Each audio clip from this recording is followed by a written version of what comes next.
Day 4.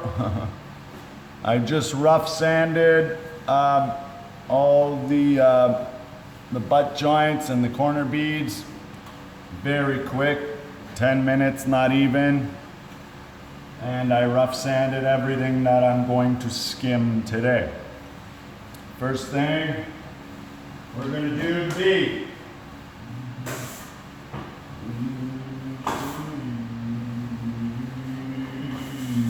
And I'm just using the same trowel that I use for everything. This is my 13 by 5 flat trowel. Okay, I'm just going to load it.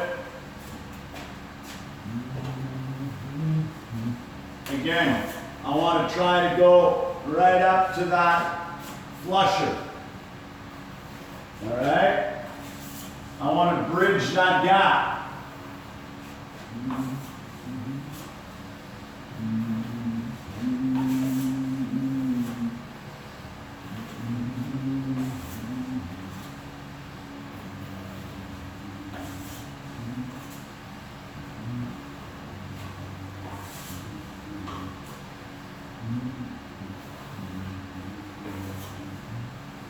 Wow, a lot of caca.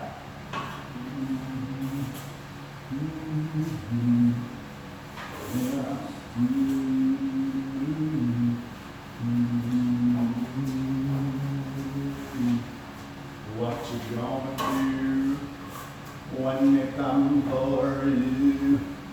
Okay. There you go. So,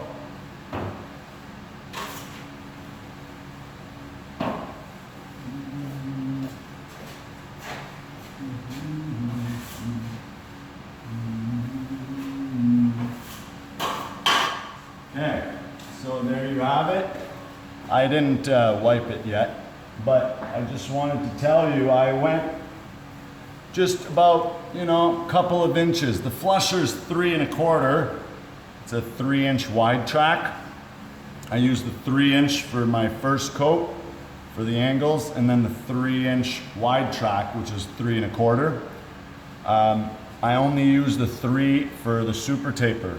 When I use the tube with the applicator and dry tape roll, I only use the 2 1/2-inch flusher. There's not enough mud, all right? And yeah, so I just leave it about a couple inches from the angle. Then I can pull her tight, and that's the flattest corner bead you'll get. So I'm gonna do all these corner beads, and that's it for corner beads. You know how to fill corner beads. So I'll pause this and I'll show you a butt joint or two, all right? All right, so last but not least, I'm going to use my sidekick. Best 70 bucks Amazon will ever give me. All right, I know, right? You like my outfit? Long sleeves rolled up and jogging pants rolled up.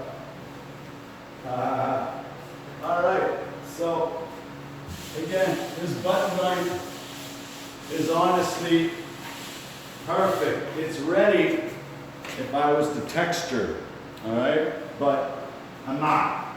So this is how I do it.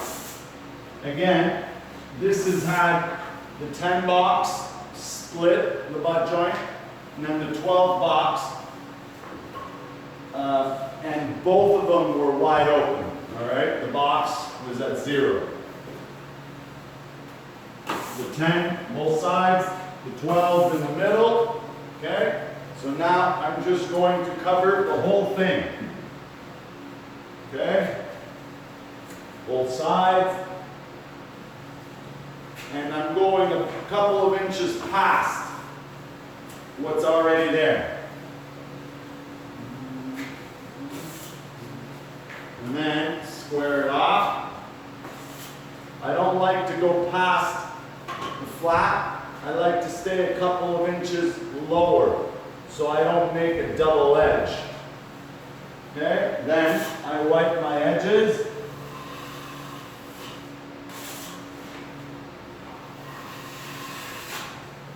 Okay, wipe the top, wipe the middle. And remember, I'm not leaving any mud here. So you can wipe this nice and tight. And I could probably do it with just my trowel. But, you know, when you have it, you might as well use it. And it does make, like, the trowel will leave a couple of lines. Nothing crazy, easy to sand because I'm taking it all off. But the skimming blade, I could probably get away with not even sanding it, just touching it with the sander. Okay? Of course, full of garbage. Okay? So that's okay. I'm just going to take it all off. Or, yeah, take all the garbage off. And I'll put this mud that I took off back on. There you go. Now I can take it right back off. I'll wipe this edge, that edge, feather, that edge, as good as a skimming blade will do. Now I can wipe her tight. And I just like to give it a look over just to see if there's pinholes. Because remember, if you see a lot of pinholes, that means there's a lot of mud. So I can see a couple. So I'm going to wipe it one more time.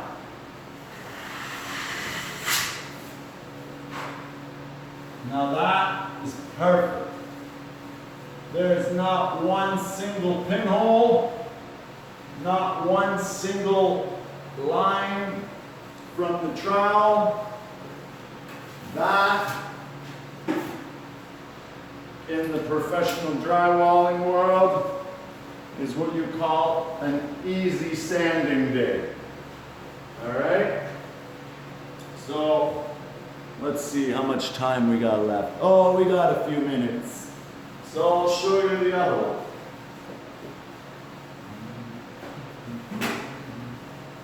Okay?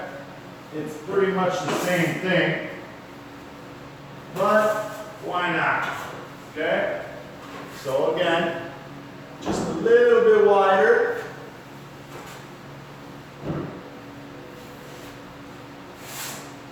Down the center. Whoop. Not enough. There you go.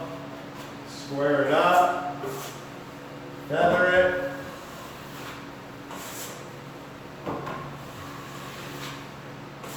And remember, when you're wiping down, try to have a feel for how much mud is on your trowel because you will shoot it all right on the floor. Okay? Then square it up and down the center. I can even do it one more time because there's a lot of mud there. Okay? I'm not building up the butt joint anymore. Okay? Now, the only case where I might leave a little bit of mud on that butt joint is if I could still see the tape a little bit before I skim it with the blade. If I could still see the tape a little bit, like one butt joint here, I could still see the tape just about a foot of the top portion. So I might just float that part out a little bit just to leave some mud there. But these two, the tape was completely covered. So I don't need any mud on it. Just pull tight.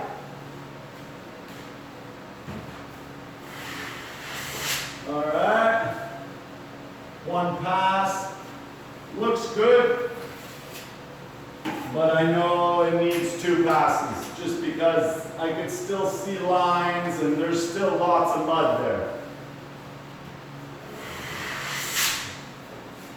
Ah, much better. Now there's no lines, no edges, flat as possible. And see, even though I looked good already, I still pulled off a little bit of mud. All right. So that is a look at the butt joints. See, they're nice, flat, and shiny. Okay, I know it's kind of hard to tell with this glare and everything. Okay, but those butt joints are beautiful. Okay, and again, I could show you this. See the corner bead? I don't know how much you could tell, but if you noticed, I went just about 2 inches or even an inch right up into that corner. All right, completing that corner bead, nice, flat, no work. All right, and last but not least, the 3-ways. Now this is why I will do the 3-ways last. I will do all these butt joints, all the corner beads, everything done, because cases like right there, that corner right there, I just coated that corner bead, right? So when I pick the 3-way, I'm going to damage that corner bead a little bit. So give it some time to dry up. And again, when I'm picking those 3-ways, I'm pulling them tight. There's no mud needed. I'm just filling in little pinholes, all right? I'll show you one. All right, so this is probably the worst angle possible, but before I pick my corner, I take my knife, I just get rid of any garbage that I could possibly pick up. And I don't even need a hawk, especially just for a demo for one 3-way. So I just load the whole knife. I do my sealing, my left wall, my right wall. Okay. Now I'll just flatten it out one more time. Okay, flat. And there you have it. All right, now I do my edges. Feather the edge, feather the edge, feather the edge. Now back to the ceiling. Flat, flat, and flat. And there you have it. Okay? That's it. That literally took me 1 minute. And I will show you a close-up. Okay? So again, yeah, it's kind of hard to tell, but yeah, that's, I don't know, it's hard to tell, but it's looking very nice, very crisp. All right, and on sanding day, I'll sand everything, and if there's an edge or a little spot that's not sanding out beautiful, I'll just skim it and pull it real tight. And to be honest, I probably won't even sand it, because most of these guys, they spray all the primer, so even if you back roll it, it still leaves it a lot thicker, therefore hiding minor edges, little design, little, you know, imperfections. So you just gotta know what the painter is using. That's the thing. Is he spraying it? Is he rolling it? That's pretty much it. Is he back rolling?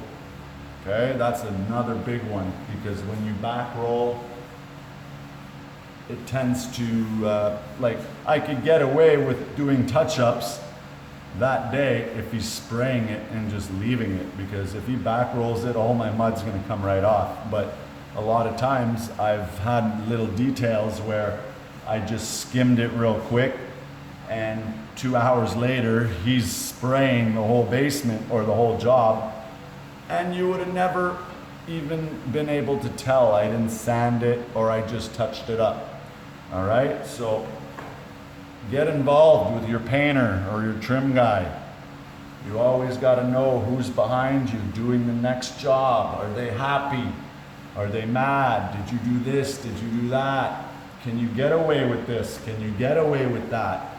Like, for example, I haven't had to use a sponge to sand in the last 15 houses or so, just because I'm able to wipe those 3 ways tight, tight, tight. I don't even need to go in there with a sponge. There's no point. The pole sander, as close as I can get, that's it. They spray, they brush it on real thick. You would never tell. All you could tell is how shitty their paint job is. You wouldn't even know it's my taping job. I'm just kidding, it's not my taping job. It looks beautiful. All right, guys, have a good day.